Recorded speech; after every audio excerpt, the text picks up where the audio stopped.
Doctor সাহেব, ওই যে আমার ভাইটা গাছ উঠে গিয়ে পাইছে গেছে করাম পাইয়া গেছে নাটক গেছে একটু চিকিৎসা করুন। নো টেনশন, আপনার কোনো চিন্তা নাই, আপনার হাত আমি এক্ষুনি ভালো করে দিচ্ছি। হ্যাঁ ডাক্তার সাহেব, যা করুন তাড়াতাড়ি করুন। হ্যাঁ আমি বুঝতে পেরেছি, 2 দিন আগে ঝড় বৃষ্টি হয়েছে, ঝড় বৃষ্টিতে কচি আম গাছ থেকে পড়েছে, সেই আম খেয়ে পুরা কৃমি বেড়ে গিয়েছে। হ্যাঁ, আমি ওষুধ দিচ্ছি।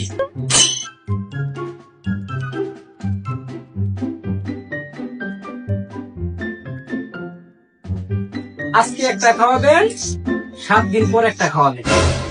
ডাক্তার সাহেব, এটা তো হাত ভাঙার পরি না, এটা তো গুড়া ক্রিমের গ্যাস্ট্রিকের পরি। সমস্যা নাই, আমি বুঝে শুনে ওষুধটি দিয়েছি। তার গোড়া কৃমির অতিরিক্ত বেড়ে গিয়েছে, সেই জন্য সে গাছে উঠেছে। গোড়া কৃমি কমে গেলে তার হাত ব্যথা ভালো হয়ে যাবে। আমি বিদেশে 3 বছর পিএইচডি করেছি এই বিষয়ে। ভাই আমার হাত তো ভালো হয়ে গেছে। ভাই আপনি বুঝতে পারছেন না কেন? হাত ভাঙ্গার ওষুধই হলো গোড়া কৃমির ট্যাবলেট। ভাই আমার হাত ভালো হয়ে গেছে।